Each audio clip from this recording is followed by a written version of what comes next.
இதோ உங்களை தேடி முதன்முறையாக வசீகரமான தொழில்நுட்பம் மற்றும் அதிவேகமான செயல்திறனுடன் UFX மொபைல். மெல்லிய தோற்றத்துடன் முற்றிலும் சிறப்பாக எல்லோருக்கும் எளிதாக UFX மொபைல். உங்கள் நவீன தலைமுறைக்கான mobile. UFX Mobiles. Make your move. For the very first time coming your way is an irresistible combination of speed, style and technology. UFX Mobiles. Exceptionally sleek, totally advanced, and now the phone that everyone can afford to touch.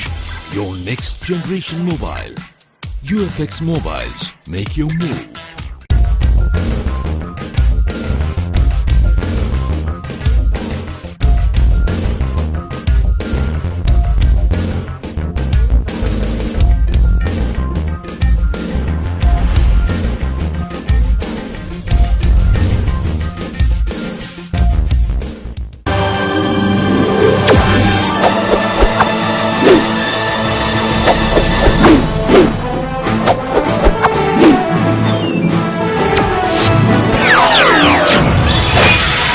நீங்கள் பார்த்துக் கொண்டிருப்பது AJK டிவியின் புதுவை மாலை.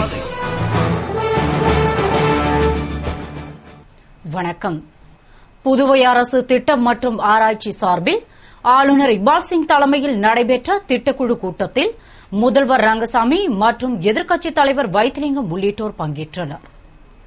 Puduvai Gorimedu mother Teresa சுகாதார அறிவியல் நிலைய பல்நோக்கு கருத்தரங்க அரங்கில் திட்டம் மற்றும் ஆராய்ச்சித்துறை சார்பில் திட்டக்குழு கூட்டம் ஆளுநர் இக்பால் சிங் தலைமையில் முதல்வர் ரங்கசாமி முன்னிலையில் நடைபெற்றது. அமைச்சர்கள் சந்திரகாசு, ராஜவேலு, பன்னீர்செல்வம், தியாகராஜன், பாராளுமன்ற உறுப்பினர் கண்ணன், எதிர்க்கட்சித் தலைவர் வைத்திலிங்கம், சட்டமன்ற உறுப்பினர் வல்சராஜ், முன்னாள் பாராளுமன்ற உறுப்பினர் ராமதாஸ், தலைமை செயலர் சத்யவதி, நிதி செயலாளர் ராஜீவ் யதுவன்ஷி, சிறப்பு செயலாளர்கள் Rakesh Chandra, Devanidhidas, Matthew Samuel, collector Deepak Kumar, திட்டம் மற்றும் ஆராய்ச்சித்துறை இயக்குநர் கனகசபை மற்றும் அரசின் செயலாளர்கள், துறை இயக்குநர்கள் பங்கேற்ற கூட்டத்தில் நடப்பு நிதியாண்டில் செயல்படுத்தப்பட்ட திட்டங்கள், செலவு செய்த தொகை மற்றும் செயல்படுத்த வேண்டிய திட்டங்கள், செலவு செய்ய வேண்டிய தொகை குறித்தும் ஆலோசிக்கப்பட்டது. மேலும் வரும் நிதியாண்டிற்கான அரசின் நிதி தேவைகள் மற்றும் மத்திய அரசிடம் கேட்டு பெற வேண்டிய தொகை எவ்வளவு என்பது குறித்து ஆலோசிக்கப்பட்டது. மேலும் கூட்டத்தின்போது நடப்பு நிதியாண்டு முடிய ஒரு மாதமே உள்ளதால் திட்டங்களை விரைவுபடுத்தி நிதியை முழுமையாக செலவு செய்யும்படி அதிகாரிகளிடத்தில் முதல்வர் ரங்கசாமி கேட்டுக் கொண்டார். இந்தியாவில் வேற்றுமையில் ஒற்றுமை காணும் காரணியாக கிரிக்கெட் விளையாட்டு திகழ்கிறது என்று புதுவை பல்கலைக்கழகத்தில் நடந்த ஆண்கள் கிரிக்கெட் போட்டியின் துவக்க விழாவில் ஆளுநர் இக்பால் சிங் பேசினார். புதுவை பல்கலைக்கழகம் துவங்கப்பட்டு 25 ஆண்டுகள் நிறைவு பெறுவதை முன்னிட்டு துணைவேந்தர் தாரின் சொந்த செலவில் வழங்கும் 50,000 ரூபாய் மதிப்பீட்டில் உருவாக்கப்பட்ட பத்மஸ்ரீ பேராசிரியர் தாரின் சுழற்கோப்பைக்கான ஆண்கள் கிரிக்கெட் போட்டியின் துவக்க விழா துணைவேந்தர் பேராசிரியர் தலைமையில் நடைபெற்றது. விளையாட்டுத்துறை பொறுப்பு இயக்குநர் ஜோதி வரவேற்புரையுடன் துவங்கிய விழாவில் சிறப்பு விருந்தினராக ஆளுநர் இக்பால் சிங் கலந்து கொண்டு அனைத்து இந்திய அளவில் 13 பல்கலைக்கழகங்கள் பங்கேற்கும் போட்டியினை துவக்கி வைத்து பேசுகையில், தேசிய அளவில் நடைபெறும் இப்போட்டியை துவக்கி வைப்பதில் மகிழ்ச்சி அடைவதாகவும், குழந்தைகள் முதல் முதியவர் வரை கண்டு ரசிக்கும் கிரிக்கெட் போட்டி வேற்றுமையில் ஒற்றுமை காணும் இந்தியாவில் ஒற்றுமையை ஏற்படுத்தும் காரணியாக திகழ்கிறது என்றும், இந்தியா 2011ஆம் ஆண்டு கிரிக்கெட் போட்டியில் உலக கோப்பையை வென்றபோது ஒவ்வொரு இந்தியனும் வெற்றியை விழாவாக கொண்டாடி மகிழ்ந்ததாகவும், புதுவை பல்கலைக்கழக மாணவர்கள் கபடி, கிரிக்கெட் உள்ளிட்ட 15 விளையாட்டுகளில் சிறந்து விளங்குவது புதுவைக்கு பெருமை சேர்க்கிறது என்று பேசினார். தொடர்ந்து பல்கலைக்கழக இயக்குநர் பேராசிரியர் ராமதாஸ், பதிவாளர் லோகநாதன், நிதித்துறை அதிகாரி ராகவன் ஆகியோர் வாழ்த்துரை வழங்கிய விழாவில் உடற்கல்வித்துறை தலைவர் பேராசிரியர் சக்தி ஞானவேல் மற்றும் பேராசிரியர்கள் கலந்து கொண்டு சிறப்பித்தனர். விழாவிற்கான ஏற்பாடுகளை விளையாட்டுத்துறை அதிகாரிகள் மற்றும் அலுவலர்கள் செய்திருந்தனர். புதுவை பள்ளி மாணவர்களுக்கு இலவச சைக்கிள்கள் விரைவில் வழங்கப்படும் என்று பாகூர் பாரதி அரசு மேல்நிலைப் பள்ளியில் நடைபெற்ற கல்வி வழிகாட்டுதல் நிகழ்ச்சியில் முதல்வர் ரங்கசாமி அறிவித்தார். புதுவை அரசு நாட்டு நலப்பணி திட்டம் சார்பில் 10ஆம் வகுப்பு மாணவர்களுக்கான கல்வி வழிகாட்டும் நிகழ்ச்சி பாகூர் பாரதி அரசு மேல்நிலைப் பள்ளியில் திட்ட அலுவலர் வெற்றிவேல் தலைமையில் கிராம பஞ்சாயத்து தலைவர் ராமுநாயக்கர் முன்னிலையில் நடைபெற்றது. இதில் சிறப்பு விருந்தினராக கலந்து கொண்ட முதல்வர் ரங்கசாமி விவேகானந்தர் கோச்சிங் சென்டர் தயாரித்த தேர்வு குறிப்புகள் அடங்கிய புத்தகத்தை வெளியிட்டு மாணவர்களுக்கு வழங்கி பேசுகையில், புதுவை மாணவர்களுக்காக அரசு பல நல்ல திட்டங்களை செயல்படுத்தி வருகிறது.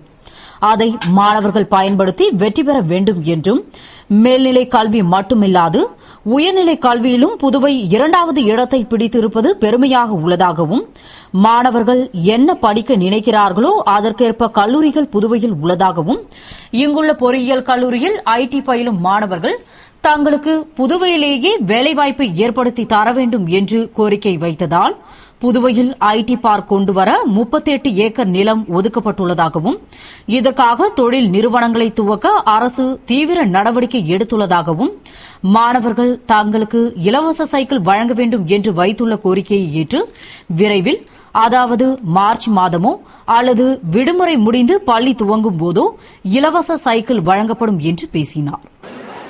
படிச்ச எதிர்காலத்தில் நல்லா முன்னேற முடியும். நிச்சயமாக மாணவர்களுக்கு மிதிவண்டி கொடுப்போம்,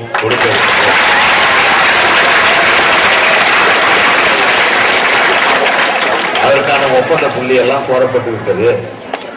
அநேகமாக மார்ச் மாதத்திற்குள் உங்களுக்கு மிதிவண்டி கொடுக்கப்படும்.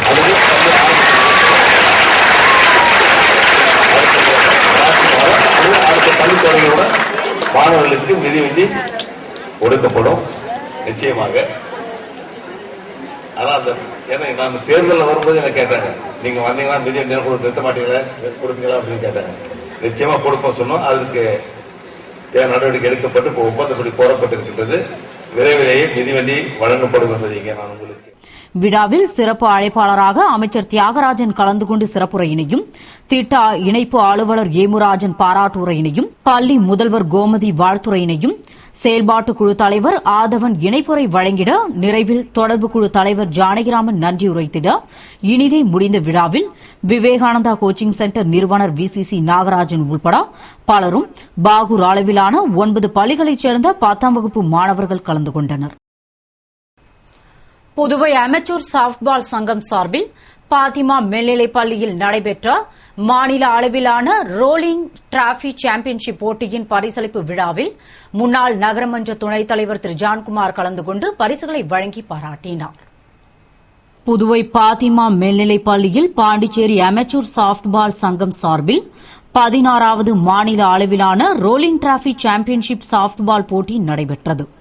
சங்க செயலாளர் ரசு பூங்காவனம் வரவேற்புரையுடன் துவங்கிய விழாவில் முன்னாள் நகரமன்ற துணைத் தலைவர் ஜான்குமார் சிறப்பு விருந்தினராக கலந்து கொண்டு 8 ஆண்கள் அணியும் 5 பெண்கள் அணியும் பங்கேற்ற போட்டியில் வெற்றி பெற்ற ஆண்கள் ACS அணிக்கும் பெண்கள் ACS அணிக்கும் சுழற்கோப்பையையும் பரிசினையும், 2ஆம் இடத்தை பிடித்த ஆண்கள் RMK அணிக்கும் பெண்கள் MAA அணிக்கும் பரிசுகள் வழங்கி பாராட்டி பேசினார். நிறைவில் போட்டியை நடத்தும் குழுவின் செயலாளர் மதிவாணன் நன்றி கூறிய விழாவில் சங்க நிர்வாகிகள், உறுப்பினர்கள் மற்றும் விளையாட்டு வீரர்கள் கலந்து கொண்டனர். புதுவை அரியாங்குப்பம் அரசு நடுநிலைப் பள்ளியில் நடைபெற்ற முப்பெரும் விழாவில் முதல்வர் ரங்கசாமி கலந்து கொண்டு பரிசுகளை வழங்கி பாராட்டினார். புதுவை அரியாங்குப்பம் அரசு நடுநிலைப் பள்ளியில் முன்னாள் மூத்த மாணவர்களை கௌரவித்தல், பள்ளியின் 86ஆம் ஆண்டு விழா, முன்னாள் மாணவர் சங்க அமைப்பு விழா ஆகிய முப்பெரும் விழா சபாநாயகர் சபாபதி தலைமையில் மாணவர் உதவி கல்வி அறக்கட்டளை கௌரவ தலைவர் பாஸ்கர் என்கிற தட்சிணாமூர்த்தி முன்னிலையில் நடைபெற்றது. விழாவில் கிராம கல்விக்குழு முருகராஜ் வரவேற்று பேசிட, முன்னாள் மாணவர் லோக ஐயப்பன் நோக்க உரையினையும், முன்னாள் மாணவர் கீதநாதன் சிறப்புரையாற்றிட, சிறப்பு விருந்தினராக முதல்வர் ரங்கசாமி கலந்து கொண்டு பல்வேறு போட்டிகளில் வெற்றி பெற்ற மாணவ மாணவியர்களுக்கு பரிசுகளை வழங்கி பாராட்டினார். விழாவில் சிறப்பு அழைப்பாளர்களாக சட்டமன்ற உறுப்பினர் புருஷோத்தமன், முன்னாள் துணை சபாநாயகர் வழக்கறிஞர் பக்தவச்சலம், முன்னாள் சட்டமன்ற உறுப்பினர் ஜெயமூர்த்தி உள்ளிட்ட பலர் கலந்து கொண்டு வாழ்த்துரை வழங்கிட, நிறைவில் மாணவர் உதவி கல்வி அறக்கட்டளை தலைவர் வேல்முருகன் நன்றி கூறினார். விழாவில் முன்னாள் மாணவர்கள் கௌரவிக்கப்பட்டனர். விழாவிற்கான ஏற்பாட்டினை கிராம கல்விக்குழு மற்றும் முன்னாள் மாணவர் அமைப்பினர் செய்திருந்தனர். புதுவை பெத்தி செமினார் பள்ளியில் ஏழை மாணவர்களின் கல்வி நிதிக்காக திண்டுக்கல் லியோனியின் நகைச்சுவை பட்டிமன்றம் நடைபெற்றது. ஏழை மாணவர்களின் கல்வி நிதிக்காக பெத்தி செமினார் பள்ளியில் திண்டுக்கல் லியோனியின் நகைச்சுவை பட்டிமன்றம் நடைபெற்றது. நிகழ்ச்சியினை புதுவை கடலூர் மறைமாவட்ட முதன்மை குரு அருளானந்தம் தலைமையில் பள்ளி முதல்வர் ஜான் போஸ்கோ, பொருளாளர் அருமை செல்வம், முன்னாள் நகரமன்ற துணைத் தலைவர் ஜான்குமார், தொழிலதிபர்கள் மணிரத்னம், சூசன் ஆகியோர் குத்துவிளக்கேற்றி துவக்கி வைத்தனர். தொடர்ந்து உதயதீபம் கலைக்குழுவினரின் கலை நிகழ்ச்சியும், பின்னர் மாணவர் சமுதாயத்தை அதிகம் பாதிப்பது குடும்ப சூழலா சமூக சூழலா என்ற தலைப்பில் திண்டுக்கல் லியோனியின் தலைமையில் நடைபெற்ற பட்டிமன்றத்தில் குடும்ப சூழல் என்ற தலைப்பில் கவிஞர் இனியவன், பேராசிரியர் பாண்டியராஜனும், சமூக சூழல் என்ற தலைப்பில் கவிஞர் வல்லபராஜு, பேராசிரியர் விஜயகுமார் ஆகியோரும் பேசினர். முடிவில் சமூக சூழலே என நடுவர் தீர்ப்பு வழங்கிட லியோ விஜய் நன்றி கூறினார். நிகழ்ச்சிக்கான ஏற்பாடுகளை தேவசகாயராஜ் செய்திருந்தார். புதுவையில் இன்று வரலாறு காணாத அளவில் பனிப்பொழிவு காணப்பட்டதால் காலை 8 மணிக்கு பிறகும் வாகன ஓட்டிகள் வாகனம் ஓட்ட மிகவும் சிரமப்பட்டனர். புதுவையில் மழைக்காலம் முடிந்தவுடன் பனிக்காலம் துவங்கி குளிர் மக்களை வாட்டி வதைத்தது என்றாலும் கடந்த சில தினங்களாக பனியின் தாக்கம் சற்று குறைந்து வந்த நிலையில் இன்று பனிப்பொழிவு மிகவும் அதிகமாக வரலாறு காணாத வகையில் இருந்தது. இதனால் பொழுது புலர்ந்து வெகுநேரமாகியும் எங்கும் புகை மூட்டம் போல் பனி படர்ந்து இருள் சூழ்ந்திருந்தது. குளிரின் தாக்கமும் அதிகமாக இருந்தது. இதனால் பொதுமக்களின் இயல்பு வாழ்க்கை பெரிதும் பாதிக்கப்பட்டது. குறிப்பாக பள்ளி செல்லும் பிள்ளைகள் விடிந்து பல மணி நேரமாகியும் எங்கும் பனிமூட்டமாக இருந்ததால் பள்ளிக்கு செல்ல தயங்கி பின்னர் சிரமத்துடன் புறப்பட்டு சென்றனர். அதுபோன்று சாலைகளில், குறிப்பாக கிழக்கு கடற்கரை சாலையில் எதிரில் வரும் வாகனமும் தெரியாமல், சாலையும் தெரியாமல் எங்கும் புகை போன்று பனி சூழ்ந்து வாகனம் ஓட்டுவதற்கே ஓட்டுநர்கள் மிகவும் சிரமப்பட்டு விபத்து ஏற்பட்டு விடுமோ என்ற ஐயத்திலேயே வாகனத்தை ஓட்டி சென்றனர். பனியின் தாக்கத்தால் குளிரில் மக்கள் அவதிப்பட்ட போதிலும் பனி படர்ந்த ரம்மியமான காட்சியை கண்டு ரசிக்கவும் செய்தனர். இத்துடன் செய்திகள் நிறைவடைகின்றன. வணக்கம்.